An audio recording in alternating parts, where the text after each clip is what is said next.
বিদায় বেলা। বিদায় জিনিসটা বড্ড কষ্টকর, হোক সেটা ক্ষণিকের বা চিরদিনের। একটি মেয়ের বিয়ের দিন বিদায়ের মুহূর্তে মেয়েটির চোখ থেকে যে জল গড়িয়ে পড়ে, সেই জলে মিশে থাকে বাবার বাড়ি ছেড়ে যাবার কষ্টকর ভয়াবহ এক চিৎকার। সেই চিৎকার নিঃশ্বাস বন্ধ করে দেয় কিছু সময়ের জন্য। চারপাশে এত এত মানুষ থাকলেও তার ভিতরে আত্মচিৎকার কেউই অনুভব করতে পারে না। বাবা মা তার রাজকন্যাটাকে যখন একটা ছেলের হাতে সারা জীবনের জন্য তুলে দেয়, সেই মুহূর্তে বাবা মায়ের বুকের মাঝে বোবা চিৎকার হাউমাউ করে ওঠে। সেই ভারী কান্না ছেলেটির কানে ততদিন পর্যন্ত পৌঁছাতে পারে না যতদিন পর্যন্ত না সেই ছেলেটি তার নিজ মেয়েকে বিদায় করে দেয় আরেকটি ছেলের হাতে।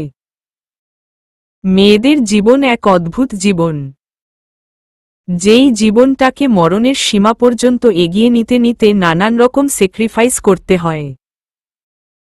যেই জীবনে একটা মেয়ে তার জন্মস্থানকে আঁকড়ে ধরে বাঁচতে পারে না। এটাই যে প্রাকৃতিক নিয়ম। মাইশা কাঁদছে, প্রাণ ভরে কাঁদছে সে আজ। কারণ বিদায় বেলার মুহূর্তটা ঘনিয়ে এসেছে তার। ভালোবাসার মানুষদের কাছেই যাচ্ছে সে, কিন্তু আরেকটা ভালোবাসার পরিবারকে ছেড়ে। মোশাররফ চৌধুরী, মনিকা চৌধুরী জানেন ওদের মেয়ে সুখী হবে, তারপরেও ওদের কান্নার বাঁধ মানছে না। অথচ প্রতিনিয়ত হাজার হাজার মা বাবারা অনিশ্চয়তার মুখে একটা মেয়েকে ছেড়ে দিতে হয়। ঈশ্বর কি কষ্টই না হয় হয়তো তখন। ভাগ্য পরীক্ষার সম্মুখীন হতে হয়। যার ভাগ্য ভালো তার সব ভালো, আর যার কপাল খারাপ তাকে আবার স্বামীর হাতেই মৃত্যু বরণ করতে হয়। সময় কারো জন্য অপেক্ষা করে না। বিদায়ের ঘণ্টা শেষ হতেই মাইশাকে নিয়ে বাসার উদ্দেশ্য বের হয়ে গেল সবাই। নির্ঝয় নীলের সাথে এক গাড়িতে বসেছে। নীলের দিকে তাকিয়ে রাগী সুরে বলে উঠল নির্ঝয়, ছেলেটাকে তুই মেরেছিস তাই না রে? এক নজর নীরবের দিকে তাকিয়ে না বুঝার ভান করে বলে উঠল নীল, কোনো ছেলে? তুই হয়তো মাঝে মাঝে ভুলে যাস আমি তোর বেস্ট ফ্রেন্ড। তোর মুখ দেখলেই আমি সব বুঝতে পারি। শাফিন নামের ছেলেটাকে তুই মেরেছিস? কিন্তু কেন? সামনের দিকে তাকি গাড়ি চালাতে চালাতে বলে উঠল নীল, সবই যখন বুঝি সেটা বুঝিস না কেন মেরেছি? আগেই বলেছি ড্রাগ ব্যবসায়ী ছিল, যা এই দেশের জন্য অত্যন্ত ক্ষতিকর। তা তুই কিভাবে ধরলি আর কিভাবে মারলি? ওর পিছনে অনেকদিন আগে থেকেই লোক লাগিয়ে রেখেছি। গতকাল সকালে ড্রাগ ট্রান্সফার করার সময় আমার লোকেরা ভিডিও করে আর ধরে রাখে। তারপর আর কি আমি গেলাম, কতক্ষণ পিটালাম, কিন্তু ছেলেটা বড্ড পাজি, আমার মুখে মুখে কথা বলে তাই জিহ্বাটা কেটে ফেললাম। হাত দুটো দিয়ে আমার অনেক বড় ক্ষতি করতে চেয়েছে, তাই হাত দুটো কেটে ফেলেছি। পা দিয়ে আমার পথে পা বাড়িয়েছে, তাই পা দুটো কেটে ফেলেছি। আর চোখু দুটো আমার কাছের কারো দিকে নজর দিয়েছে, তাই উপরে ফেলেছি। তারপর নিজেই সবার সামনে রাস্তায় নিয়ে ফেলে দিয়েছি, যেন সবাই জানে আমি মেরেছি, আর সেটা ড্রাগ ব্যবসায়ের জন্য। আর কিছু? তোর হাত কাঁপে না? উহু, অন্যায়ের শাস্তি দিলে আমার কখনো হাত কাঁপে না। হাত কাঁপলে কি আর টপ মাফিয়া হতে পারতাম? এ দেশে এখন তোর মতো ভেজা বিড়ালের দাম নাই রে দোস্ত। একটা দীর্ঘশ্বাস ফেলে মনে মনে ভাবতে লাগল নির্ঝয়, তুই কার জন্য এমন করেছিস তা আমি খুব ভালোভাবেই জানি রে নীল। উপর দিয়ে এত শক্ত দেখালেও ভেতর দিয়ে তুই কতটা নরম তা খুব ভালোভাবেই জানি আমি। মেয়েটা খুব ভাগ্যবতী, তাই তোকে পাবে, আবার তুই খুব ভাগ্যবতী অভনীকে পাবি। বাসর ঘরের সামনে দাঁড়িয়ে আছে সবাই। টাকা ছাড়া ভেতরে যাওয়া নিষেধ আজ নীরবের জন্য। বেচারা নীরব ভেবে পাচ্ছে না নিজের ঘর, নিজের খাট, নিজের বউ, তাও ওদেরকে টাকা দিবে কেন? কিন্তু না, তার এই কথা সবাই মানতে নারাজ। বেশ কিছুক্ষণ দাঁড়িয়ে থেকেও যখন ছাড়া পেল না তখন পুরো ক্রেডিট কার্ডটা হাতে ধরিয়ে দিল নীলের। অসহায় মুখ করে বলে উঠল নীরব, মেরা ভাই এবার তো ছাড়। বউটা আমার একা একা বসে আছে, কে জানে কখন কে কিডন্যাপ করে ফেলে। যা ভাই যা। কালকে ভাবিপু যেভাবে বলেছে আজকে রাতে খবর আছে, দেখ তোর ভাগ্য কি আছে। কোয়েটার খবর বাজাবে তোকে। সবাই হাসতে হাসতে চলে গেল দরজার কাছ থেকে। নীরব 10 মিনিট দরজার বাহিরে পায়চারি করে হাঁটা দিল রুমের ভিতর।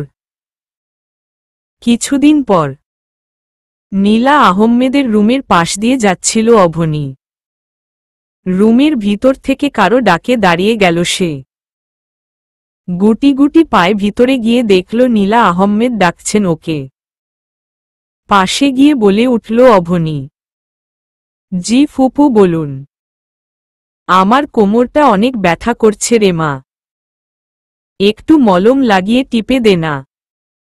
ওকে আপনি সোজা হয়ে শুয়ে পড়ুন, আমি দিচ্ছি।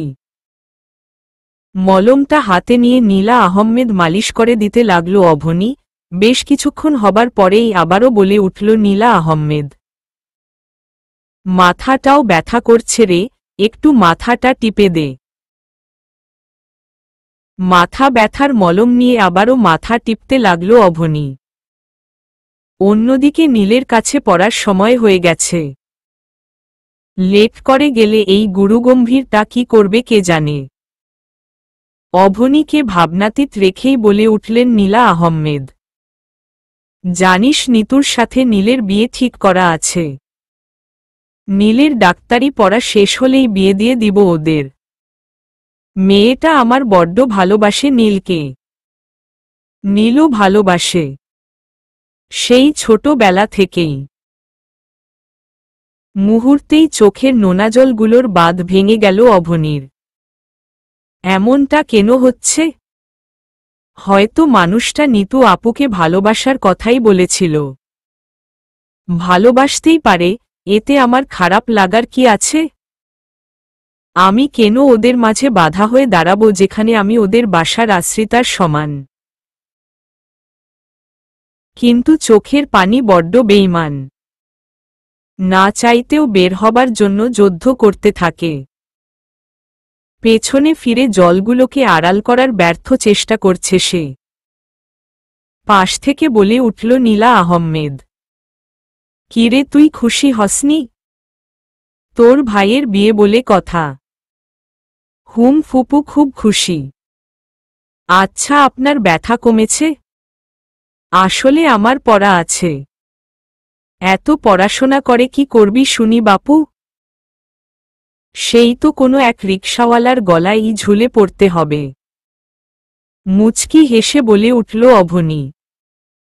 ফুপু, রিকশা চালকরা কিন্তু নিজের গায়ের ঘাম জড়িয়ে হালাল কাজ করে খায়।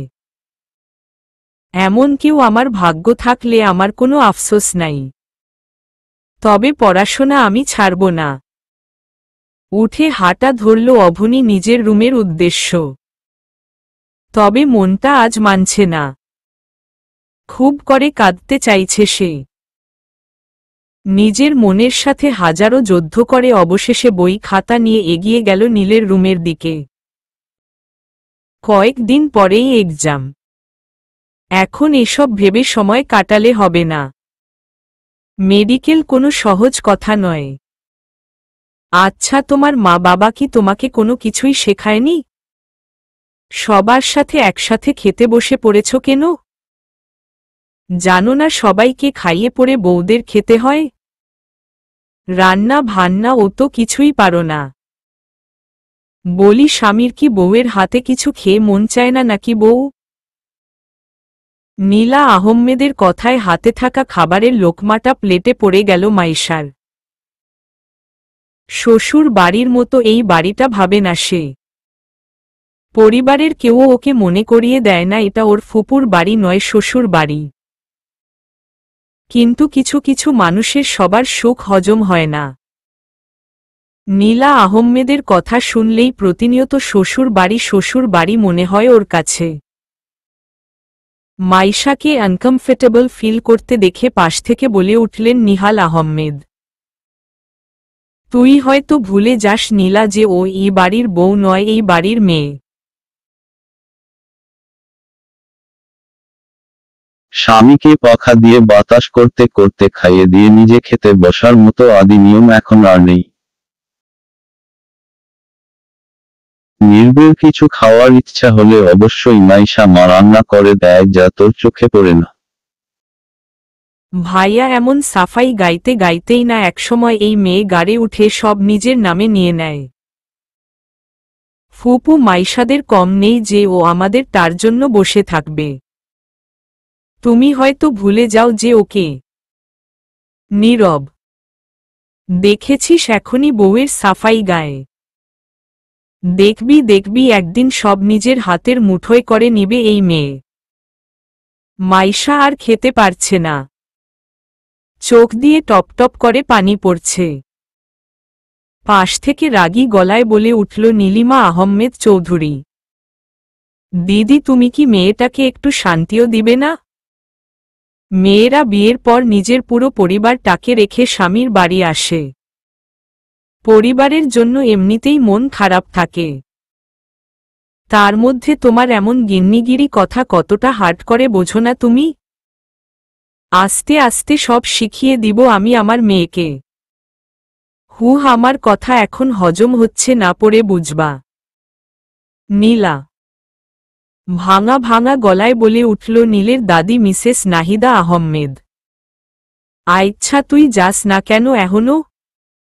বিয়া তো আর আইজ শেষ হয় নাই। বিয়া খাইবার আইসোস, বিয়া শেষ এখন যা নিজের সংসার দেখ। খামোখা বউডার পিছন লাইগা আসোস কেন? রাগে গজগজ করতে করতে উঠে দাঁড়ালো নীলা আহমেদ। সবার দিকে রাগী দৃষ্টিতে একবার তাকিয়ে হনহন করে চলে গেলেন নিজের রুমে। অসহায় মুখ করে মাইশার দিকে তাকিয়ে বলে উঠল নিহাল আহমেদ, কষ্ট পাস না মা, ও একটু এমনি। শোন, তোদের হানিমুনের জন্য সুইজারল্যান্ডের টিকিট কেটে রেখেছি আমি। পরশুই ফ্লাইট। এটা আমার পক্ষ থেকে তোদের গিফট। মুচকি হেসে ড্রয়িং রুমের সোফায় বসে আছে সবাই। অভনীর নানুকে নিয়ে যেতে ওনার ছেলে আর ছেলের বৌমা এসেছেন। মিসেস রহিমা বেগম মুখ ভার করে অন্যদিকে তাকিয়ে আছেন। মাথা নিচু করে বলে উঠল ওনার ছেলে, মা আমি আর এমন ভুল করুম না মা, চল আমার সাথে বাড়িতে। তোরে রাইখা যাওয়ার পর থেকে আমার ব্যবসা শুধু লস আর লসই যাইতাছে। কয়দিন পর না রাস্তায় বসতে হয়। দয়া করে চল মা।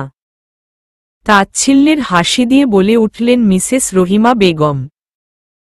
ও ব্যবসায় লস খাস দেইখা আইসোস নিয়া যাইতে? আমি কিন্তু আল্লাহর কাছে বিচার দেই নাই। নামাকে বৈশা তোর আর নাতি গো লাইগা দোয়াই করি, কিন্তু আল্লাহ বিচার কইরা দেয়। আমি যামু না।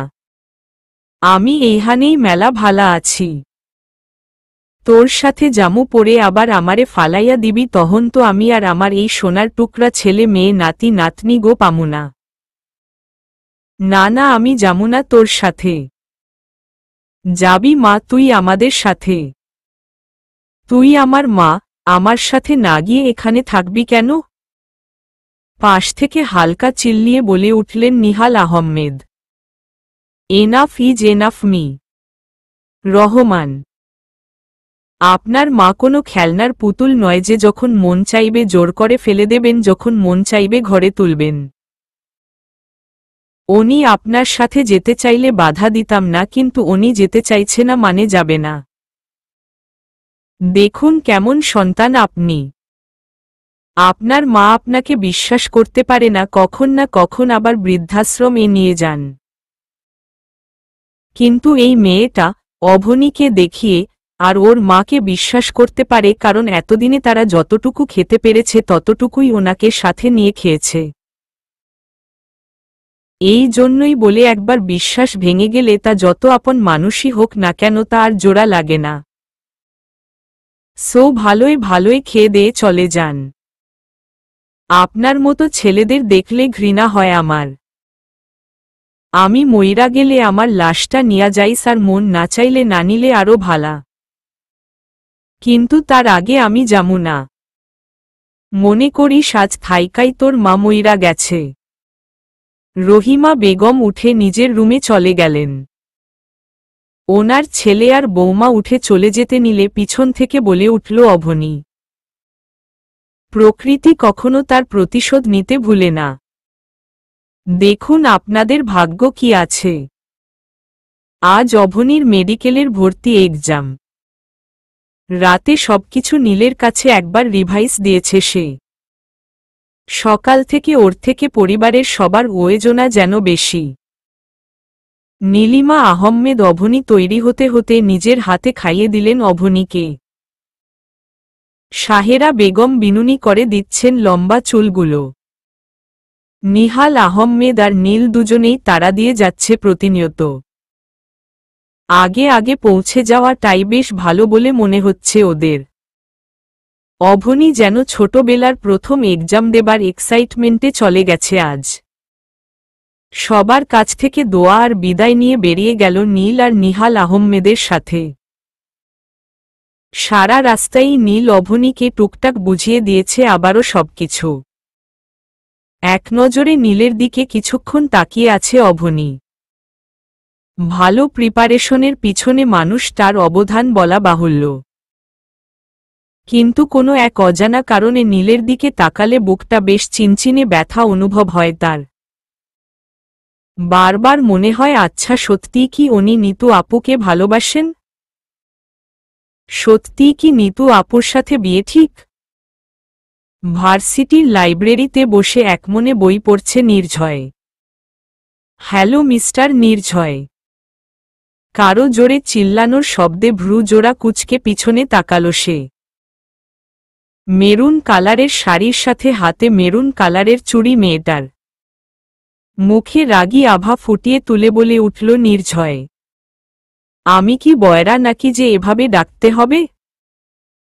আস্তে ডাকলে কি আমি শুনতাম না মিস? নীরা।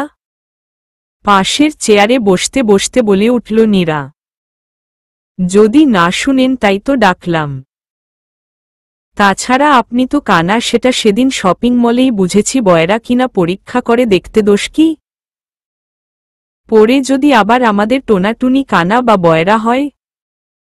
বইয়ের দিকে তাকিয়ে রাগী চোখে তাকিয়ে বলে উঠল নির্ঝয়, কিসের টোনাটুনি? লজ্জামাখা হাসি দিয়ে বলে উঠল নীরা, বারে আমাদের বিয়ের পর 1 বছরের মাথায় একজোড়া টোনাটুনি আসবে না? আমার কিন্তু টুইন বেবি খুব প্রিয়। নীরার কথায় নির্ঝয় বিষম খেয়ে গেল। কি বলে এই মেয়ে? লজ্জা বলতে কি কিছুই নেই? এখনো একসেপ্টই করলাম না আর এখনই সোজা বাচ্চাতে চলে গেছে। লজ্জা নারীর ভূষণ এতদিন জানতাম, কিন্তু ছেলেরাও যে বেবির কথা শুনলে এত লজ্জা পেতে পারে আমার জানা ছিল না। নীরা। খিলখিল করে হাসতে লাগল নীরা। নির্ঝয় অবাক নয়নে তাকালো নীরার দিকে। কয়েকদিনে অনেক বেশি পরিবর্তন এসে গেছে মেয়েটার মধ্যে। খিলখিল করা হাসির শব্দে অঝোর ধারায় মায়া খুঁজে পাচ্ছে নির্ঝয়। হাসি বন্ধ করে নির্ঝয়ের দিকে তাকাতেই চোখ নামিয়ে নিল নির্ঝয়। ভ্রু জোড়া নাচিয়ে বলে উঠল নীরা, কি ব্যাপার মি? নির্ঝয়। Something something. বই হাতে নিয়ে উঠে হাঁটতে হাঁটতে বলে উঠল নির্ঝয়, নাথিং নাথিং। চেয়ার থেকে উঠে নির্ঝয়ের সাথে হাঁটতে হাঁটতে বলে উঠল নীরা, সেটা সময় হলেই বোঝা যাবে। আচ্ছা সেদিন আপনার বোনকে একা একা ছেড়ে দিয়েছিলেন কেন? যদি কেউ ধরে নিয়ে যেত? আমি ছেলে হলে তো আপনার মতো গাম্বাকে ছেড়ে ওকে নিয়েই চলে যেতাম দূর অজানায়। হাঁটা বন্ধ করে দাঁড়িয়ে গেল নির্ঝয়। নীরার দিকে রাগী লুক নিয়ে তাকিয়ে রাগী সুরে বলে উঠল, কে আমার বোন? আমার বড় আপুর বিয়ে হয়ে গেছে অনেক আগেই, বেবিও আছে দুটো। না না, এই মেয়ের দুটো বেবি। ইম্পসিবল। শপিং মলে তো একা একাই দেখেছিলাম। নির্ঝয় এবার বুঝতে পারল নীরা অভনির কথা বলছে। চোয়াল শক্ত করে নীরা আরেকটু কাছে মুখ নিয়ে বলে উঠল, অভনি আমার বোন নয়, ও আমার ভালোবাসা। অভনিকেই ভালোবাসি আমি, আর ওকে নিয়ে দূর অজানায় চলে যাওয়া তো দূরের কথা, ভাবলেই তার অস্তিত্ব বিলীন হয়ে যায়। যদিও বন্ধুর বউ হলো বোনের মতোই হয়, কিন্তু ভালোবাসার মানুষকে কি কখনো বোন ভাবা যায়? ভাই বোন সম্পর্কটা অন্যরকম। নির্ঝয় সামনের দিকে হাঁটা ধরল। নীরা কিছু সময়ের জন্য থমকে দাঁড়াল। এই মেয়েটাই নির্ঝয়ের ভালোবাসা? এত কাছে থেকেও বুঝতে পারলাম না। কিন্তু বন্ধুর বউ, তাহলে কি ওর ভালোবাসাকে ওর বন্ধু বিয়ে করে ফেলেছে? সকাল থেকে বারান্দায় বসে একমনে মুড়ি চিবোচ্ছে অভনি। আর কিছুই গলা দিয়ে নামবে না তার। আর কিছুক্ষণ পরেই মেডিকেল ভর্তি এক্সামের রেজাল্ট প্রকাশিত হবে। একদিকে বাবার স্বপ্ন আর আরেকদিকে জল্লাদটা তো কুপিয়ে কিমা বানিয়ে নদীতে ফেলে দিয়ে আসবে আমায়। অভনি ভাবনার সাথে একতালে হাবুডুবু খেতে খেতেই দরজা ঠেলে ভিতরে ঢুকল নীল। অভনির সামনে গিয়ে রাগী লুক নিয়ে দাঁড়াতেই প্রাণ পাখি তার যায় যায় অবস্থা। কাপা কাপা পায়ে টুল থেকে উঠে দাঁড়াতেই এক হাত নীলের হাতের আয়ও চলে গেল তার। হাত ধরে টানতে টানতে নিচে নিয়ে যেতে লাগল। একগাদা প্রশ্ন গলা পর্যন্তই আটকে আছে অভনির, গলা দিয়ে কোনো কথাই বের হচ্ছে না। নিচে নামিয়ে সবাইকে উদ্দেশ্য করে ডাকতে লাগল নীল। এমন ওয়েজিত সুরে নীলের ডাক শুনে সবাই প্রায় দৌড়েই আসলো ড্রয়িং রুমে। নীলের রাগী গোমরা মুখ আর অভনির ভয়মাখা মুখ দেখে বুঝতে পারল হয়তো মেয়েটা চান্স পায়নি। সবাইকে অবাক করে দিয়ে নীল বলে উঠল, মিস। অভনি বাসা থেকে বের হন। সবার চোখ দুটো রসগোল্লার মতো হয়ে গেল। অভনির চোখ দুটো প্রায় বেরিয়ে যাবার উপক্রম। কাদো কাদো মুখে ঠোঁট উল্টে বলে উঠল অভনি, সেকেন্ড টাইমার খু ভালো ভা বে দিব। আমি আপনাকে বের হতে বলেছি মানে বের হবেন, এত কথা কিসের? ধমক দিয়ে সবা কে নিয়ে তো যাব, আরও কত কিছুই তো তে হবে। ভিতরে ঢুকতে দিন। যেহেতু অন্যায়টা একা করেছেন সেহেতু শাস্তিটাও একাই পেতে হবে। যান বের হন। একা থায় যাব? মিষ্টির দোকানে জনগোষ্ঠীর সবাইকে নিয়ে যাবেন কেন? মিষ্টির দোকানে একা একাই যাওয়া যায়। নীলের কথায় আবারও সবার চোখগুলো রসগোল্লা হয়ে গেল। খিলখিল করে হাসতে হাসতে বলে উঠল নীল, হাহা হাহা, ভয় পেলে আপনাকে যা দারুণ লাগে না মিস অভনি। সবার চেহারার দিকে একবার দেখো, প্রায় কেঁদেই দিচ্ছিল। মিস অভনি, নিজের প্রতি আত্মবিশ্বাস নেই? আপনি চান্স পেয়েছেন, তাও আবার আমারই ক্যাম্পাস ঢাকা মেডিকেলে। এখনও পুরো কথাটা হজম করতে পারেনি অভনি।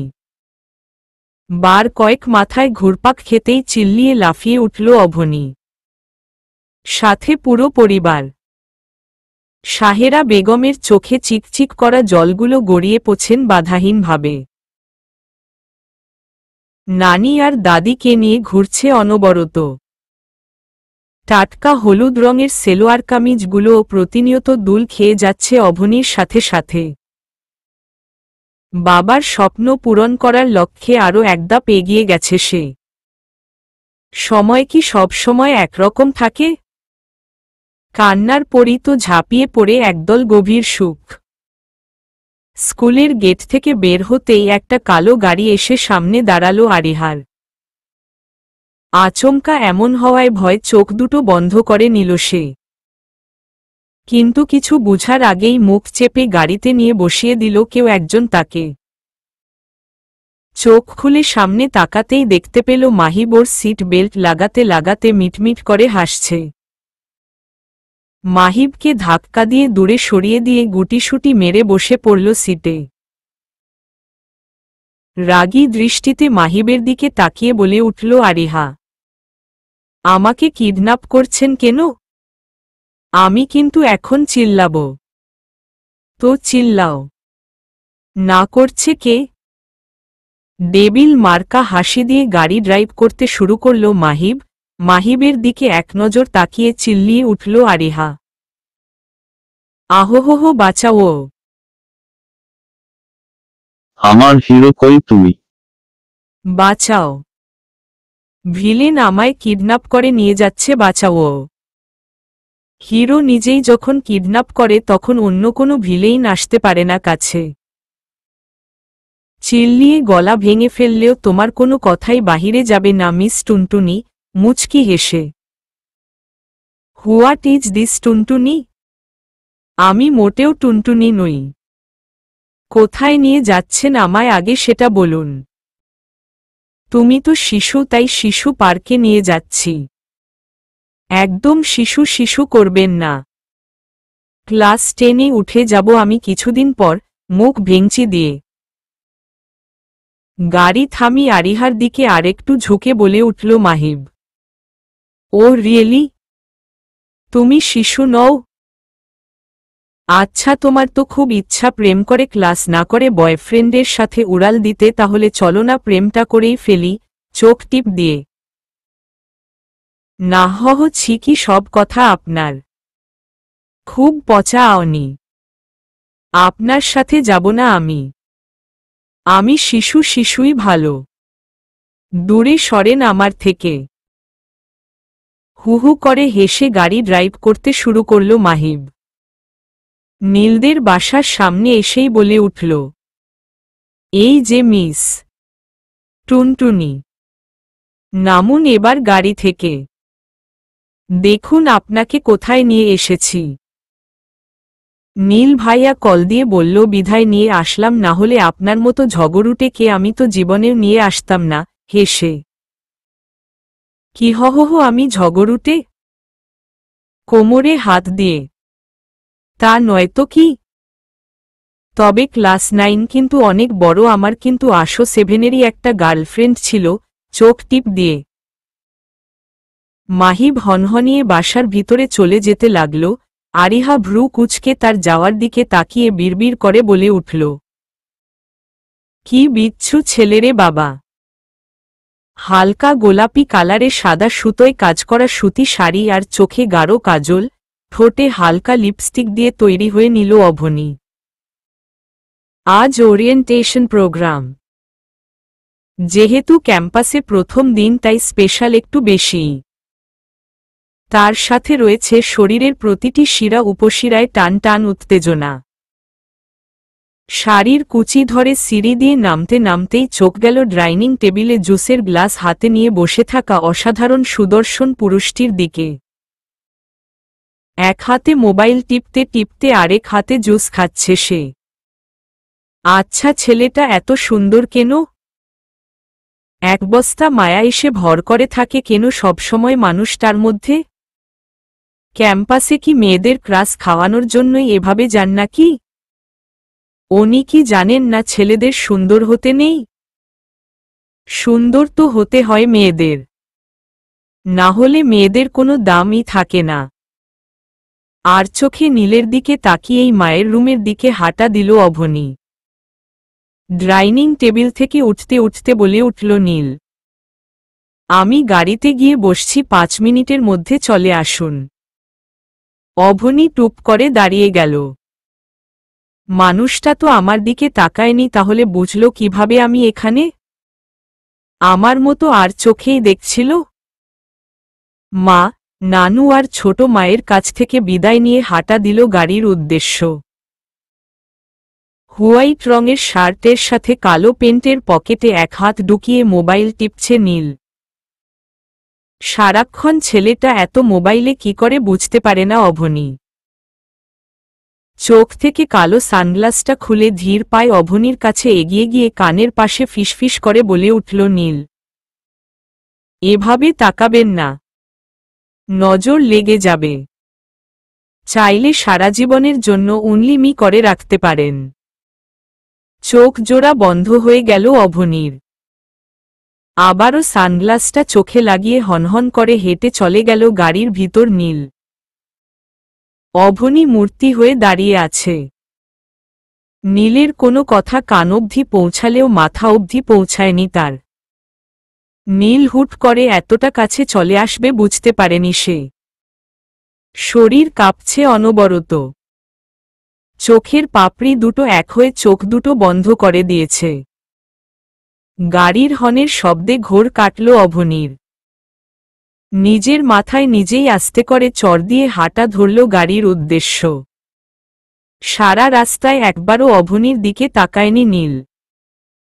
অভনী আর চোখে একবার নীলকে দেখছে তো একবার নিজের দিকে তাকাচ্ছে। গাল ফুলিয়ে বাহিরের দিকে তাকিয়ে ভাবছে, আজকে কি এতটাই খারাপ দেখাচ্ছে আমায় যে একটুও তাকাচ্ছে না? না তাকাক তাতে আমার কি? উনি তো নিতু আপুকে ভালোবাসেন। ক্যাম্পাসের সামনে আসতেই গাড়ি থামিয়ে অভনীর সিট বেল্ট খুলে দিল নীল। গাড়ি থেকে নামতেই অনেকে এসে কুশল বিনিময় করল নীলের সাথে। অভনী আজ নতুন, কিছুই চেনে না সে ভালো করে। চারপাশে কত মানুষ ছুটোছুটি করছে। কেউ বা অসুস্থ আপনজনকে নিয়ে আসছে, কেউ বা ফিরিয়ে বাসায় নিয়ে যাচ্ছে। নীলের সাথে সাথে হেঁটে ওরিয়েন্টেশন রুমের দিকে এগিয়ে যেতে লাগল অভনী। একটু সামনেই খুব পরিচিত একটা মুখ দেখে থেমে গেল সে। অভনীকে দাঁড়িয়ে পড়তে দেখে ভ্রু জোড়া কুঁচকে অভনীর দিকে তাকিয়ে জিজ্ঞাসা করল নীল, দাঁড়িয়ে গেলেন কেন? নীলের কথা উপেক্ষা করে দৌড়ে চলে গেল সামনে অভনী। নীলের ভ্রু জোড়া আরেকটু কুঁচকে গেল। ফর্সা গুলিমুলো টাইপের একটা মেয়েকে জড়িয়ে ধরে আছে অভনী। আর তার পাশেই দাঁড়িয়ে আছে শ্যামবর্ণের একটি মেয়ে। কিন্তু কে ওরা? অভনী কেন জড়িয়ে ধরল? ক্যান্টিন থেকে কোকাকোলার বোতলটা হাতে নিয়ে মাই বের হয়েছে নির্ঝয়ে। তার পাশেই দাঁড়িয়ে আছে রাতুল আর সাব্বির। হুট করে কেউ একজন বোতলটা টেনে নেয় বিরক্তিকর চোখে তাকালো নির্ঝয়ে। পাশে দাঁড়িয়ে থাকা নীরার হাতে বোতল দেখে কপাল কুঁচকে তাকালো নির্ঝয়ে। বোতল খুলে এক ডুক খেয়ে বলে উঠল নীরা, খুব তৃষ্ণা পেয়েছিল, তাছাড়া আপনার আর আমার তো একই তাই না? যেহেতু কিছুদিন পর বিয়ে। বিয়ে শব্দটা শুনেই চোখ দুটো বড় বড় করে তাকালো নির্ঝয়ের দিকে রাতুল আর সাব্বির। যার মানে তলে তলে এত দূর, আর আমরা কিছুই জানি না? নির্ঝয় রাগী লুক নিয়ে তাকিয়ে বলে উঠল, এই মেয়েকে বলেছে তোমার সাথে আমার বিয়ে? সব সময় আমার পিছন পিছন ঘুরো কেন? বর্তমানে বাবার কাছ থেকে এই একটাই চাকরি নিয়েছি মি। নির্ঝয়, যতদিন না আপনার সাথে আমার বিয়ে হচ্ছে ততদিন এই একটাই কাজ। চোখ টিপ দিয়ে ভাবি চালিয়ে যান, আমরা আপনার সাথে আছি। সাব্বির। নির্ঝয় সাব্বিরের দিকে রাগী চোখে তাকাতেই সাব্বির থতমত খেয়ে বলে উঠল, না মানে একদিন না একদিন তো ভাবি হবেই তাই না? নির্ঝয় রাগে রিরি করতে করতে হাঁটা ধরল সামনে। নীরা তার সমানে সমানে হাঁটছে, যা নির্ঝয়ের রাগ দ্বিগুণ থেকে তিনগুণ করতে যথেষ্ট। কোমরে হাত জোড়া রেখে বলে উঠল নির্ঝয়, ওই নিজের কাজে যাও, আমার পিছনে এভাবে লেগে আছো কেন? আমার বউ আছে আর বাচ্চাও আছে, ওকে নির্ঝয়ের মতো কোমরে হাত রেখে চোখ দুটো ছোট ছোট করে বলে উঠল নীরা। প্রথমত আমি আমার ডিউটি পালন করছি, আর দ্বিতীয়ত আপনার বউ আমি, আর বাচ্চাগুলো আমাদের টোনাটুনি। নীরার কথা শুনে হুহু করে হেসে উঠল রাতুল আর সাব্বির। নির্ঝয় আবারও রাগী দৃষ্টিতে তাকাতেই মুখ চেপে ধরল ওরা। রাগী লুক নিয়ে হনহন করে হাঁটতেই আবারও পাশ থেকে বলে উঠল নীরা, আচ্ছা আপনি সবসময় মেয়েদের মতো করেন কেন? একটু আগে কোমরে ধরে ঠিক মেয়েদের মতো ঝগড়া লাগতে নিয়েছিলেন। আচ্ছা আপনার সব স্বভাবই কি মেয়ে মেয়ে? নির্ঝয় চোখ বন্ধ করে জোরে চিল্লিয়ে উঠল। চোখ খুলতেই সামনে আর কাউকে পেল না, কারণ ততক্ষণে নীরা, রাতুল আর সাব্বির ভৌ দৌড়। আচ্ছা এতদিন পর তুই কোনো গ্রহ থেকে উদাও হলি রে? সবার সামনে পিঠে ঠাস করে একটা চর বসিয়ে দিল অভনী জয়ার।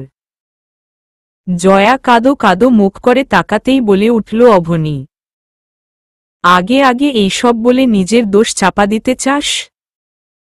আমি উদাও হয়েছি নাকি তুই? পরীক্ষার পর হুট করে কোথায় চলে গেলি ডাফার? একবারও খোঁজ নিছোস? তুই ছিলি আমার বেস্ট ফ্রেন্ড, আর সেই তুই কিনা এমন উদাও হয়ে গেলি? ফোন দিয়ে কি ঝালমুড়ি কিনছিলি? অভনীকে দুহাতে জড়িয়ে ধরে বলে উঠল জয়া। আর বলিস না রে, শাহেদের কথা বাবা জেনে যাওয়ার পরেই মোবাইলটা ওদাও। কোনোভাবেই কারের সাথে যোগাযোগ করতে পারিনি। তার 3 দিন পরেই সবকিছু নিয়ে রওনা দিলেন বাবা মা ঢাকার উদ্দেশ্যে। একগাদা বিরক্তি নিয়ে আমাকেও আসতে হয় সাথে সাথে। মোবাইল যখন দেয়া হয় ততদিনে আমি সবার নাম্বার ঝালমুড়ি বানিয়ে খেয়ে ফেলেছি। তো কি করব বল? কাদো কাদো মুখ করে সামনের দিকে দৃষ্টি দিয়ে উদাসীন হয়ে বলে উঠল অভনী, জানিস বাবা আর নেই? শুনেছিলাম। শুনে বাবাকে অনেক জোর করে নিয়ে যাই তোদের বাসায়, কিন্তু গিয়ে আর তোদের কে পাই না। শুনেছি নানির বাসায় চলে গিয়েছিলি। জানিস তোর ফোন নাম্বারটা কত করে তোদের বাড়ির সবার কাছে চাইলাম, কিন্তু কেউ দিল না। তাচ্ছিলের হাসি দিয়ে বলে উঠল অভনী, আমরা তো কারো কিছু হই না রে। কিভাবে দিবে? পাশ থেকে শ্যামবর্ণের মেয়েটি মুখ গোমরা করে বলে উঠল, জয়ু তুই আমাকে ভুলে গেছিস? আমি তো কারো কেউ হই না। তোরা সুন্দর আর আমি তো কালো। মেয়েটির কথায় নিঃশব্দে হেসে উঠল অভনী। মুচকি হেসে বলে উঠল, নাম কি তোমার? আমি জুথি। জয়ুর সাথেই একসাথে কোচিং করেছি। তখন থেকেই পরিচয় আমাদের। তুমি নিশ্চয়ই অভনী। জানো তোমার কথা কত বলতো জয়ু। তোমাকে দেখে আমারও খুব খুশি খুশি লাগছে।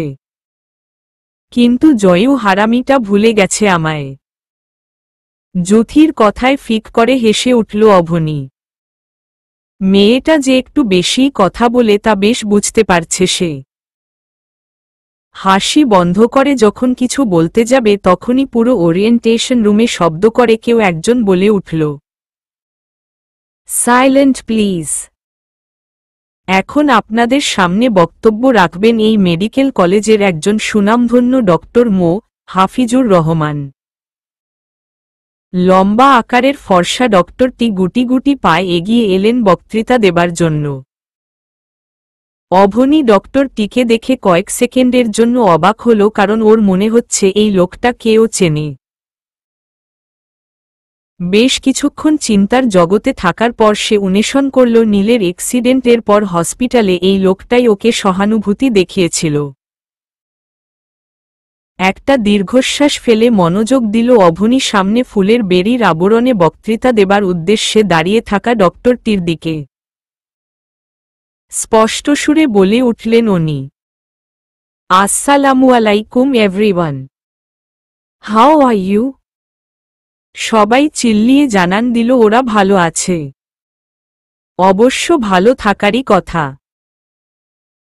ঢাকা মেডিকেল তো অনেকেরই স্বপ্ন, আর স্বপ্ন পূরণ হলে কেই বা ভালো না থাকে?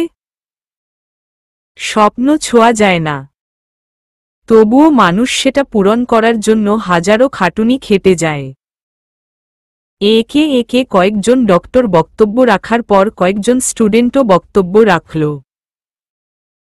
এত এত বক্তব্য শুনতে শুনতে বেশ হাঁপিয়ে গেছে অভনী।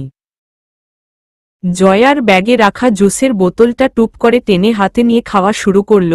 তখনই ধীর পায়ে মাইকের দিকে এগিয়ে এসে ডক্টর হাফিজুর রহমান আবারও বলে উঠলেন, এখন তোমাদের মাঝে বক্তব্য রাখবে নেক্সট জেনারেশনের খুব বড় ডক্টর, আমারই একটি ছেলে, ফারহান আহমেদ নীল। নীল নামটা শুনেই বিষম খেল অভনী।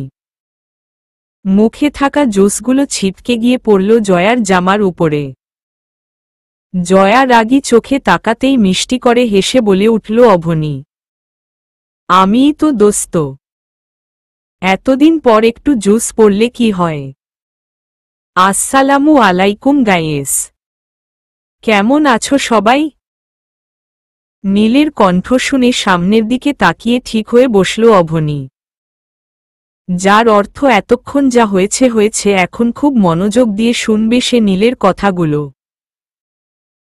কিন্তু বেষ্টু নামক জিনিসটা যখন পাশে থাকে তখন কি আর শান্তিতে থাকা যায়? উহু যায় না। শান্তি শব্দটা তখন বাতাসের সাথে উড়োউড়ি করে। অভনীর পেটের মধ্যে হাতের আঙুল দিয়ে খুঁচিয়ে খুঁচিয়ে বলে উঠল জয়া, দোস্ত দেখ কি কিউট ছেলেটা, হাই ম্যাম আর যাওয়া, ইসস কি লুক মাইরি, মনে হচ্ছে এক বস্তা কিটকাট, ক্রাশ খেয়ে গেলাম রে দোস্ত। জয়ার কথায় অভনীর পুরো শরীর রাগে রিড়ি করছে। ইচ্ছে করছে জয়াকে ব্লেন্ডারে ব্লেন্ড করে কিমা বানিয়ে ফেলতে। এক বস্ত্রা বিরক্তি নিয়ে জয়ার দিকে তাকিয়ে বলে উঠল অভনী, কয়টা লাগে তোর? শাহেদ ভাইয়াকে বলে নেই দাঁড়া, যাকে তাকে দেখে ক্রাস খাস কেন? তুই জানিস উনি বিবাহিত নাকি অবিবাহিত? কাদো কাদো মুখ করে ঠোঁট উল্টে বলে উঠল জয়া, এমনভাবে বলিস না রে, কলিজায় গিয়ে লাগল। এমন কিউট একটা ছেলে এখনই বিবাহিত হতে পারে না। হহ। আবারও ঠাস করে একটা চর বসিয়ে দিল জয়ার মাথায় অভনী। রাগী লুক নিয়ে তাকিয়ে বলে উঠল অভনী, এমনভাবে ক্রাস খাস না, তুই জানিস ক্রাস সমান বাস, তাও ছোট ছোট না বড় বড় বাস। দেখ দেখ সবাই কেমন করে তাকিয়ে আছে, দেখে মনে হচ্ছে মেয়েদের সাথে সাথে ছেলেরাও ক্রাস খেয়ে ফেলেছে, আর তুই আমাকে দোষ দিচ্ছিস? কুত্তি, তুই জীবনেও মানুষ হবি না, তোর চোখে অলওয়েজ আইসক্রিম পড়ে থাকে বিধায় তুই আইসক্রিম ছাড়া অন্য কিছুর উপর ক্রাস খাস না। অভনী চারদিকে একবার চোখ ভুলাল। সত্যি সবাই কেমন দেবদেব করে তাকিয়ে আছে। অভনীর এখন ইচ্ছে করছে দৌড়ে নীলের কাছে গিয়ে হাত ধরে টেনে টেনে নিচে নামিয়ে সোজা বাড়ি পাঠিয়ে দিতে। কি দরকার ছিল এত সেজেগুজে আসার? এত এত মনোযোগ নিয়ে নীলের কথা শুনতে বসলেও এখন আর এক মিনিটও মনোযোগ দিয়ে শুনতে পারছে না সে। বারবার আশেপাশে চোখ ভুলিয়ে দেখছে কে কিভাবে নীলের দিকে তাকিয়ে আছে। সানগ্লাসটা খুলে রেখে মিষ্টি সুরে বলতে লাগল নীল, আমি প্রথমেই তোমাদের বলবো তোমরা সবাই মিলেমিশে চলবে। আমি এমবিবিএস লাস্ট ইয়ারের স্টুডেন্ট। ছেলে বন্ধু যেমন প্রয়োজন ঠিক তেমন কাজে অকাজে হলেও মেয়েদেরও প্রয়োজন। লাইফে ছেলে মেয়ে একই হয়ে অনেক সাফল্য অর্জন করা যায়, কিন্তু একা সেটা কখনোই সম্ভব নয়। তবে আমি অনেক ছেলেকেই দেখি মেয়ে নামক পুরো জাতটাকেই ঘৃণা করে, কারণ তাকে কেউ একজন ঠকিয়েছে। আবার এমন অনেক মেয়েও আছে যারা ছেলেদের ঘৃণা করে। আমি আজকে ছেলে মেয়ে উভয়কে নিয়েই কিছু কথা বলবো, যা হয়তো তোমাদের ধারণাটা কিছুটা হলেও বদলাবে। আবার হয়তো না। তোমাদের স্টাডিতেও কথাগুলো হয়তো প্রভাব ফেলবে। আবার হয়তো না। আমি ছেলে হয়েও প্রথমে মেয়েদের নিয়ে বলতে চাই, বিশেষ করে ছেলেরা মনোযোগ দিয়ে শুনো। একজন মা দীর্ঘ 10 মাস 10 দিন কষ্ট করে পেটে ধারণ করে জন্ম দেন একটি ছেলে, অথচ বড় হয়ে সেই ছেলেই কোনো এক মেয়ের কাছে ছেকা খেয়ে বলে উঠে, নারী জাতটাই খারাপ। কেউ সত্যিই কারের ভালোবাসে না। মেয়ে মানে একজন বাবার রাজকন্যা, কোনো ভাইয়ের কলিজার টুকরা, ঘরের লক্ষ্মী, একজন মমতাময়ী মা, একজন পুরুষের জীবন সঙ্গী, যার মনটা শুধু মায়া, মমতা আর ভালোবাসা দিয়ে পরিপূর্ণ। মায়ের এক ফোঁটা হাসি পুরো এক পৃথিবীর ভালোবাসার সমান। মেয়েদের লেখাপড়া করার থেকে রান্নাবান্না শেখাতেই সবাই ব্যস্ত। একটি মেয়ে আবার একটি পরিবারের মজবুত পিলারও হয়। সব মেয়েদের চাহিদা কিন্তু বেশি থাকে না, ছোট ছোট জিনিসগুলোতেই বেশি খুশি হয়। তবুও প্রতিনিয়ত শুনতে হয় সব মেয়েরাই লোভী। ছোট ছোট পূর্ণতায় মেয়েরা সুখ খুঁজে পায়, হোক সেটা টিনের ঘরের চালের নিচে কিংবা ইট পাথরের বানানো ইমারতে। আমি বাস্তবে এমনটা দেখেছি হাফিজ আঙ্কেলের মেয়ে আমারই বড় বোন হাফসা আপুকে দেখে। ওনারা এত বড়লোক হওয়ার সত্ত্বেও জাহিদ ভাইয়াকে ভালোবেসেছেন উনি। জাহিদ ভাইয়াকে যখন বিয়ে করেন তখন ছোট একটা ঘর ছিল ওদের, আর তখনও আপু খুব হ্যাপি ছিল ভাইয়াকে নিয়ে। অবশ্য এখন ভাইয়া বড় একজন অ্যাডভোকেট। তাই সব পাল্টে গেছে, আপু এখন ইটপাথরের ইমারতেও সুখে আছে ভাইয়াকে নিয়ে। একটা দীর্ঘশ্বাস ফেলে আবারও বলতে লাগল নীল, মেয়েদের শরীরটাই আজ ভয়ের কারণ। ধর্ষণ হলে আজও মেয়েদের পোশাককে দায়ী করা হয়। ধর্ষিতা কখনো নিজের ইচ্ছায় ধর্ষিত হয় না। তবুও সবাই তাকে দূরে সরিয়ে দেয়। বিয়ে করতে চায় না। অথচ বিবাহিত মহিলাকে নিয়ে পালিয়ে যেতে দ্বিধা বোধ করে না। অবশেষে নারীদের নিয়ে বলতেই হয়, ধর্ষিতা আজ নারী নয়, ধর্ষিতা আজ দেশ। খোলা বাতাসে ঘটছে ধর্ষণ। ধরে সন্ন্যাসীর বেশ। 8 মাসের সেই শিশু থেকে মাঝ বয়সী নারী। নরপশুর দলরে ওরা। কাউকে দেয় না ছাড়ি। রাত যখন আধার তখন ভাবে ভয় বুকে নারী। এই বুঝি কেউ পড়ল ঝাঁপিয়ে। ইজ্জত নিল কারি। পোশাক যতই বদলায়, বদলায় না মানসিকতা।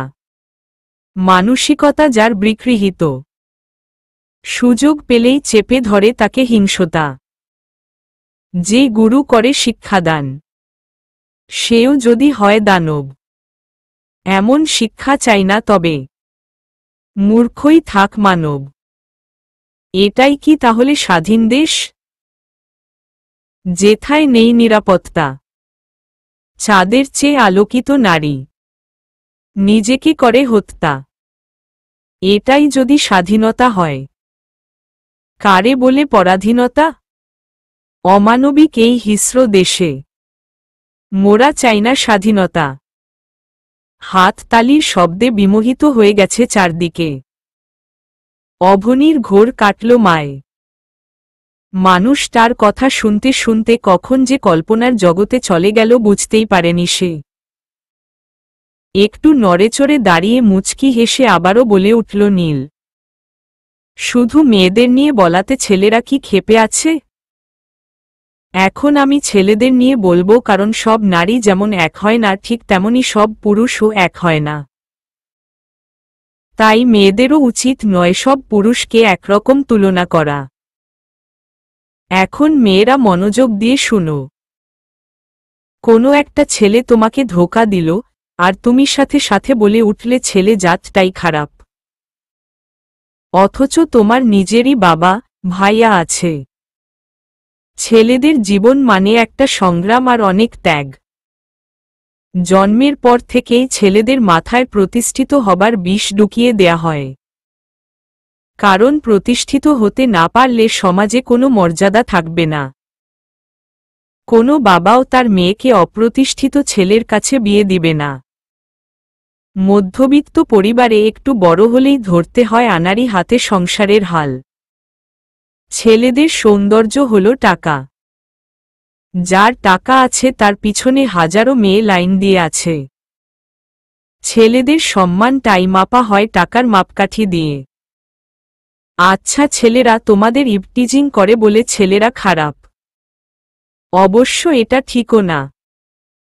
কিন্তু একটা ছেলে যখন মাথায় তেলে চুপচুপ করে ভার্সিটিতে আসে তখন কিন্তু তোমরাই হাসাহাসি করে আদুভাই বলে ডাকো।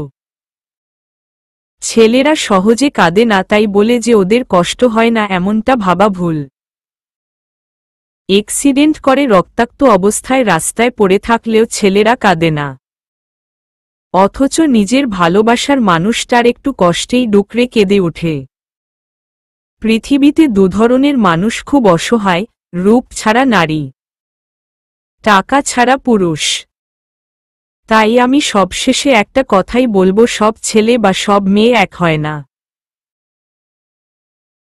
একজনের সাথে জেদ ধরে তোমরা আরেকজনের কোনো ক্ষতি করো না। একজন ডক্টর হিসেবে দেশকে বাঁচিয়ে রাখা তোমাদের দায়িত্ব। উভয়কে সম্মানের চোখে দেখো। ছেলে মেয়ে উভয় দ্বন্দ্ব না করে ভালোভাবে লেখাপড়া করো, তোমার লাইফ উজ্জ্বল। আগে নিজের ক্যারিয়ার গড়ো, পড়ে বাকি সব। এনিওয়ে, অনেক কথা বলে ফেললাম। ধন্যবাদ সবাই। কয়েকজন ডক্টর নীলের কাঁধে হাত রেখে বলে উঠল, আমরা গর্বিত তোমার মতো একজন স্টুডেন্টকে পেয়ে। Best of luck. নীল ওনাদের সালাম জানিয়ে ধীর পায়ে নেমে যেতে লাগল স্টেজ থেকে। চারপাশে আবারও হাততালির রুল পড়ে গেল। ধীর পায়ে এগিয়ে অভনীর কাছে গিয়ে দাঁড়াল নীল। নীলের দিকে তাকিয়ে ভাবছে অভনী, আচ্ছা, সব ছেলেরাই কি এমন পারফেক্ট হয়? নাকি আমার সামনে দাঁড়িয়ে থাকা গম্ভীর স্বভাবের অসাধারণ এই মানুষটাই এমন পারফেক্ট? ক্যান্টিনের চেয়ারে গা এলিয়ে দিয়ে বসে আছে অভনী।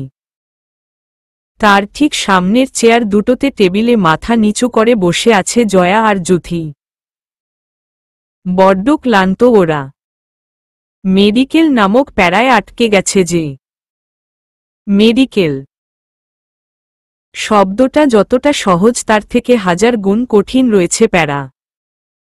ভেবেছিল কোনো রকমে চান্স পেয়ে ভর্তি হতে পারলেই হবে, পরে আর কোনো প্যারা নাই, বিন্দাস লাইফ। কিন্তু না, প্যারা নাই শব্দটা যে নিতান্তই ভুল তা খুব ভালোভাবে একদিনেই বুঝে গেছে ওরা। এই জন্যই বুঝি সবাই বলে সায়েন্স নামটাই নিরামিষ। নাই কোনো আনন্দ, নাই কোনো উল্লাস, সারাক্ষণ শুধু পড়া আর পড়া। এক বোতল পানি ছাড়া আর কিছুই অর্ডার দিল না অভনী। জুথিও সেম। ওরা কিছু খাবে না বিধায় জয়াও তিনটাও আইসক্রিম ছাড়া অন্য কিছু অর্ডার দিল না। অর্ডার দিয়ে আবারও চেয়ারে গা এলিয়ে দিয়ে চোখ বন্ধ করে ফেলল অভনী। হঠাৎ কেউ একজন এসে ডেকে উঠল, ভাবি। কিন্তু না, অভনী চোখ খুলল না। কারণ ভাবি নামক শব্দটা তার জন্য বেমানান। ও তো কারো বউ, প্রেমিকাই না, তাহলে ভাবি হবে কিভাবে? নিশ্চয়ই অন্য কাউকে ডাকছে। কিন্তু জয়ার চিল্লানের শব্দে হুড়মুড়িয়ে উঠে পড়ল অভনী। চোখ দুটো বড় বড় করে বুকে ফু দিয়ে রাগী চোখে জয়ার দিকে তাকিয়ে বলে উঠল, এভাবে গরুর মতো বেমাস কেন? ডাকমু না তো কি করমু? তুই এটা করতে পারলি? জুথি অবাক নয়নে তাকিয়ে বলে উঠল অভনী, কি করছি? কাদো কাদো মুখ করে বলে উঠল জয়া, তুই বিয়ে করছিস আর আমাদের একবারও বললি না? হু, এই নাকি বেস্টো? সর সর, জামাইয়ের কাছে যা, আসবি না আমাদের কাছে। রাগী চোখে তাকিয়ে বলে উঠল অভনি। একটা থাপ্পড় দিয়ে সব দাঁত ফেলে বুড়ি বানিয়ে দিব তোকে। আমাকে দেখে কি বিবাহিত মনে হয়?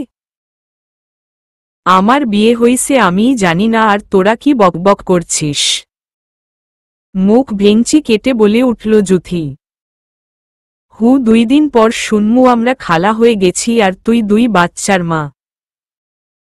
বিয়ে না হলে কি সেই কখন থেকে এই ছেলে তোকে ভাবি ভাবি বলে ডাকে? ভ্রু জোড়া কুচকে সামনে অসহায় মুখ করে দাঁড়িয়ে থাকা ছেলেটার দিকে তাকালো অভনি।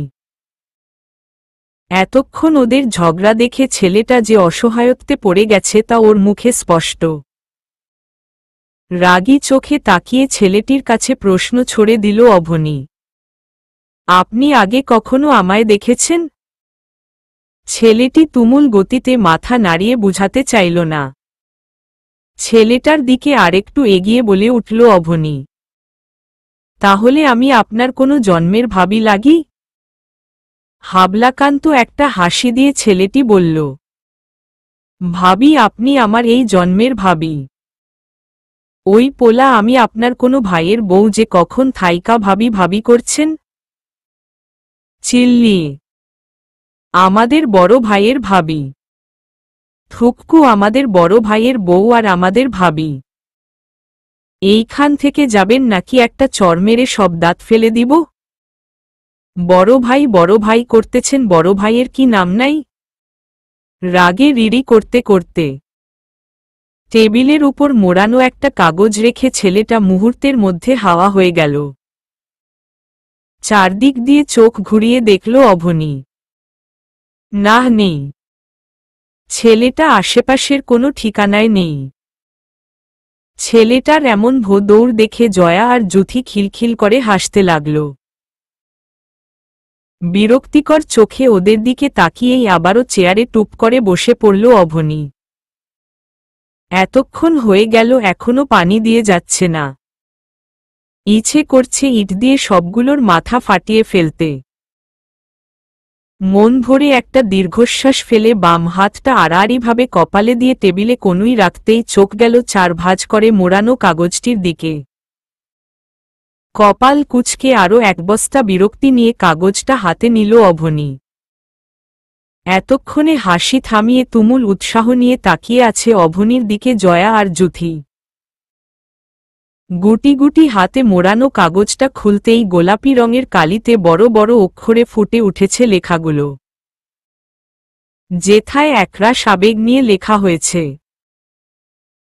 কালকের ওই গোলাপি রঙের শাড়িটা যে কি মারাত্মকভাবে ফুটিয়ে তুলেছিল তোমায়, তা কি জানো তুমি? খুব মানিয়েছিল রংটা, সাথে লজ্জা মাখা রক্তজবা রঙের ওই গাল দুটো।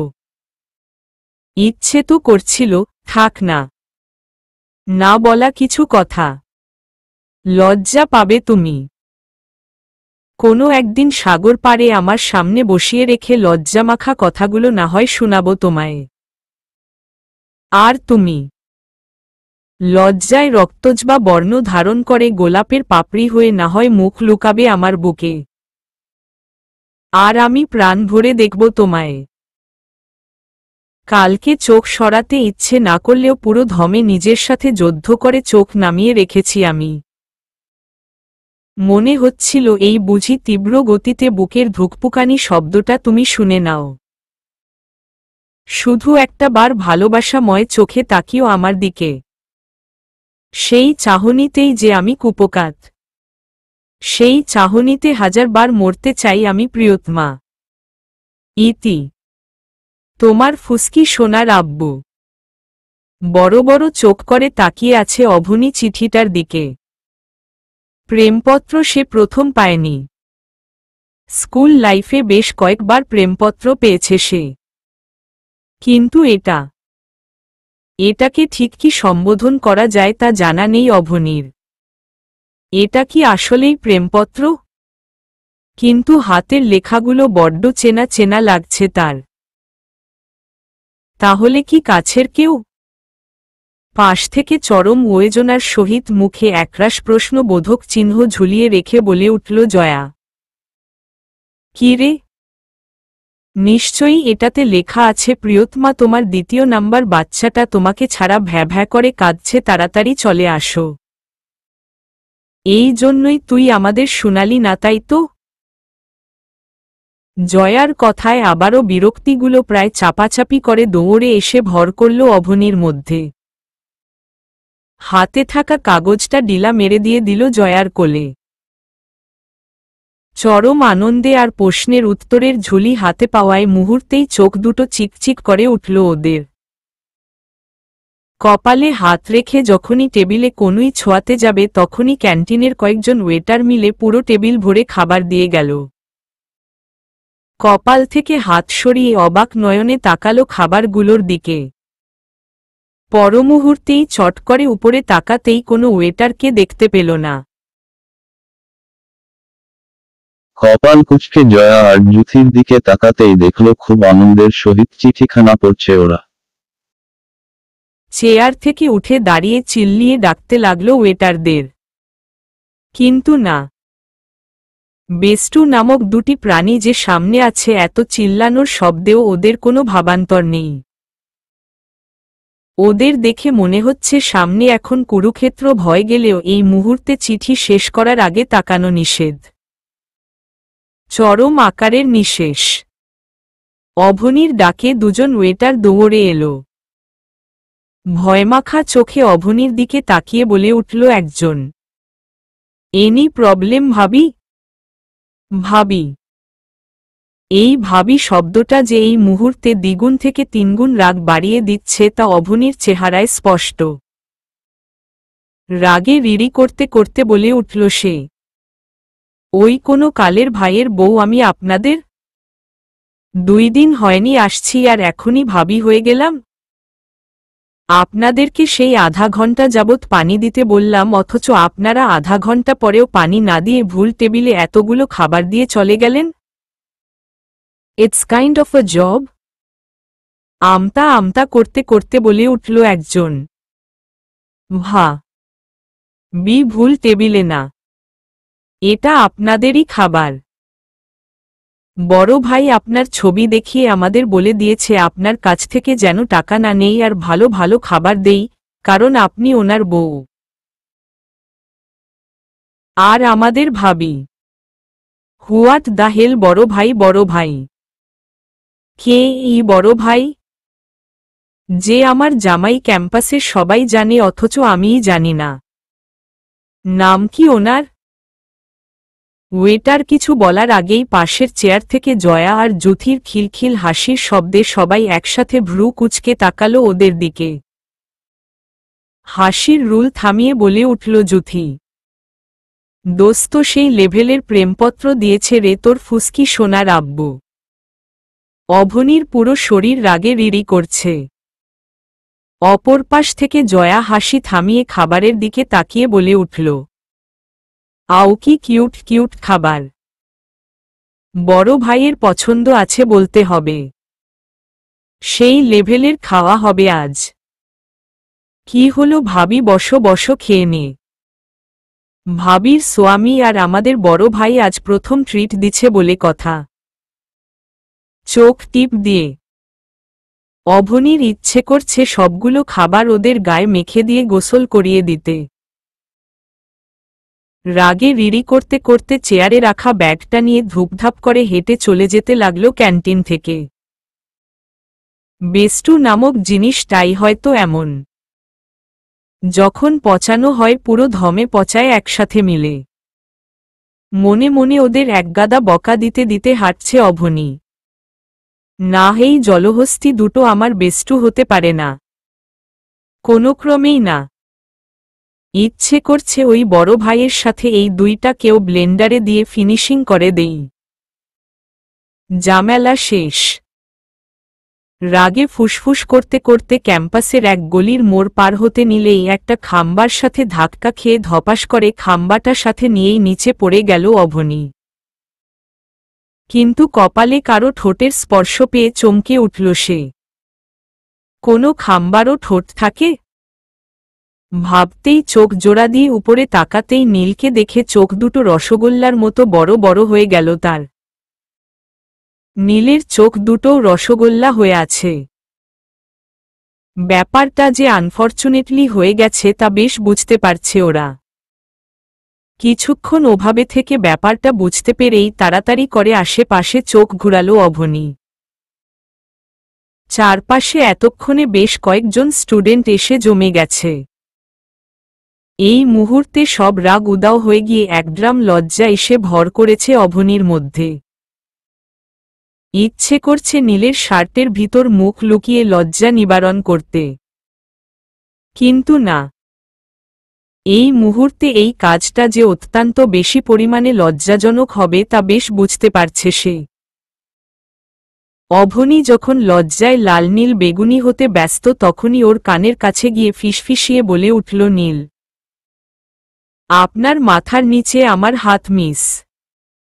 অভনি, মাথাটা একটু উঠান, আমি হাত সরিয়ে উঠে দাঁড়াই। আর আপনার যদি ইচ্ছে থাকে আজ সারাদিন এভাবেই থাকবেন তাহলে বলুন, আমি খাবারের অর্ডার দিচ্ছি, আমার কোনো প্রবলেম নাই।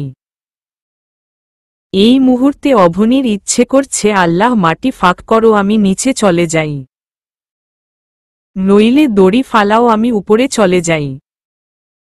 একরাশ লজ্জা নিয়ে মাথা উঠাতেই আবারও কপালে ঠোঁটের স্পর্শে কেঁপে উঠল অভনি। চোখ বড় বড় করে উপরে তাকাতেই দেখল ততক্ষণে নীল দাঁড়িয়ে হাত বাড়িয়ে দিয়েছে ও ওঠার জন্য। লজ্জায় লাল হয়ে কোনোরকমে ব্যাগটা নিয়ে নীলের হাত না ধরেই উঠে দাঁড়ালো অভনি। এই মুহূর্তে নীলের সামনে আর দাঁড়ানো যাবে না। ভাবতেই শাড়ির কুচি ধরে জোরে জোরে সামনের দিকে হাঁটা দিল অভনি। কি ভয়ঙ্কর অবস্থা!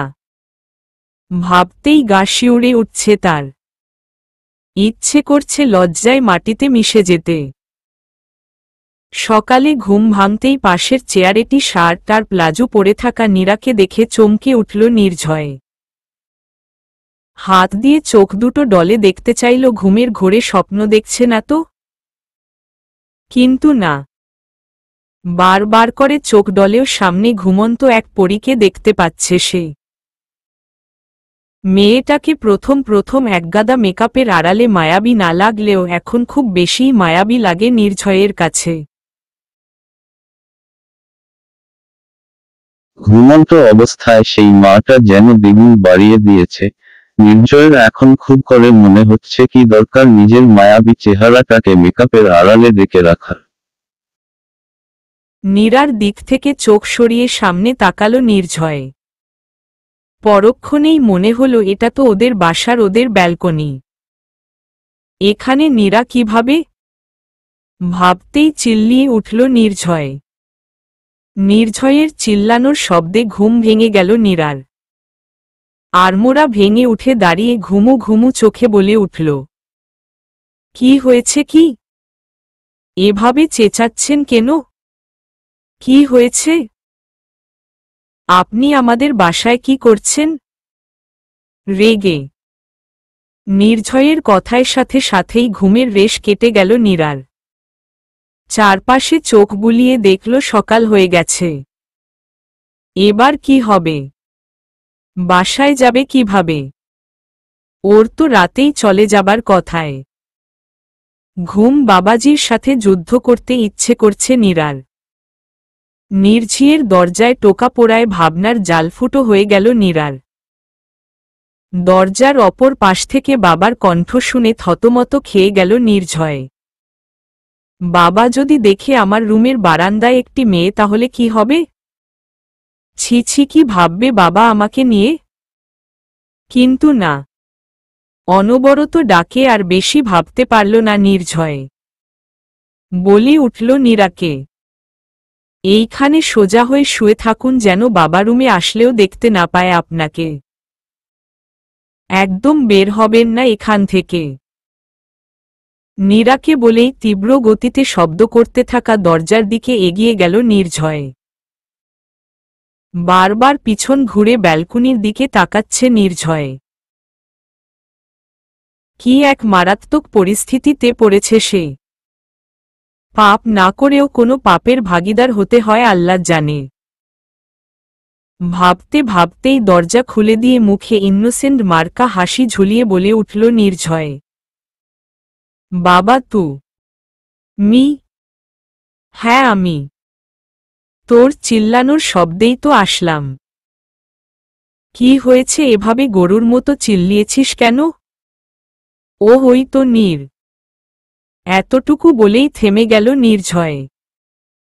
নিজের চুলগুলো টেনে টেনে ছিঁড়তে ইচ্ছে করছে এখন। কি থেকে কি বলে ফেলছিল এখন। কেবলাকান্ত মার্কা মুখ করে বলে উঠল আবারও, বাবা তে লাপোকা। ছেলের কথা শুনে ডক্টর হাফিজুর রহমান হুহু করে হেসে বলল, লাইক সিরিয়াসলি মাই সান? তুই মেয়েদের মতো তেলাপোকা ভয় পাস? তাও আবার এমনভাবে চিল্লানি? তো এতক্ষণ লাগলো কেন? দরজা খুলতে অজ্ঞান হয়ে গিয়েছিলি নাকি? হাত জোড়া এক করে নাড়াতে নাড়াতে বলে উঠল নির্ঝয়, ঘুমিয়ে গিয়েছিলাম। কি? মাত্রই তো চিল্লানি দিলি তেলাপোকা দেখে, আর এখনই ঘুমিয়ে গিয়েছিলি? অবাক চোখে। না না, আমি ওয়াশরুমে ছিলাম বাবা। আমতা আমতা করে। ওকে, ফ্রেশ হয়ে আসো, নাস্তা করব। ওকে বাবা, তুমি যাও, আমি আসছি। বাবা চলে যেতেই দরজা লাগিয়ে বুকে হাত রেখে বড় করে নিঃশ্বাস নিল নির্ঝয়। একটু আগের মুহূর্তে নিজের মতো অসহায় আর কেউ ছিল বলে মনে হচ্ছে না তার। রাগী লুক নিয়ে এগিয়ে গেল ব্যালকনির দিকে। নীরা একমনে রকিং চেয়ারটায় বসে দুল খাচ্ছে। ধমক দিয়ে বলে উঠল নির্ঝয়, এই মেয়ে, তোমার সাহস দেখে আমি অবাক হচ্ছি। তুমি এখানে আসলে কিভাবে? আগের মতোই দুল খেতে খেতে বলে উঠল নীরা, আমার আব্বুর সাহায্য। মানে? ভ্রু কুচকে। মানে খুব সোজামি। নির্ঝয়, রাতে আমার আপনাকে দেখতে খুব ইচ্ছে হচ্ছিল। ঘুম আসছিল না, তাই দৌড়ে আব্বুর কাছে গেলাম। উকি ঝুঁকি দিয়ে দেখলাম বাবা রুমে একাই আছে। কারণ আম্মুর সামনে বললে আম্মু কখনোই আসতে দিত না। চুপি চুপি আব্বুর কাছে গিয়ে বললাম, আপনাকে দেখতে ইচ্ছে করছে, না হলে সারারাত ঘুমুতে পারবো না। তারপর আব্বুকে সাথে করে নিয়েই চলে আসলাম শ্বশুর বাড়ি। কিন্তু দুর্ভাগ্য, আমার আব্বুকে তার মেয়ের শ্বশুর বাড়িতে ঢুকাতে পারলাম না। আব্বুকে বললাম গাড়িতে বসে থাকতে। আর ততক্ষণে আপনাদের বাসার দারোয়ান ঘুমিয়ে বিভোর। দেয়াল টপকে আমার শ্বশুর বাবার আপনার জন্য করা বড় ব্যালকনিতে উঠে গেলাম। আহা, কি ভাগ্য দেখুন! এসে দেখি ব্যালকনিতেই আপনি ঘুমে বিভোর। আপনাকে দেখতে দেখতে বাসায় যাওয়ার কথাই ভুলে গেছি। আর একসময় টুপ করে ঘুমের রাজ্যে, যার ফলস্বরূপ আমি এখনো এখানে। হায় আল্লাহ, বলে কি এই মেয়ে! তাহলে কি তোমার বাবা এখনো অপেক্ষা করছে তোমার জন্য? জি না, আমার আব্বু আপনার মতো না, হাবলা না যে আমার মতো ফুটফুটে একটা মেয়েকে তেলাপোকা বানিয়ে দিবে। হুহ। আব্বু করে আমি মেসেজ দিয়ে জিজ্ঞাসা করেছি। আব্বু বলছে ভোর রাতের দিকে বাসায় গিয়ে আম্মুর হাতে এক বস্তা ঝাড়ি খেয়েছে। তবে আজকে সারা দিন কিন্তু আমি এই বাসায়ই থাকব। কারণ রাতের আগে তো আর দারোয়ানের চোখ ফাঁকি দেয়া যাবে না। তাই আব্বু বলছে রাতে এসে নিয়ে যাবে।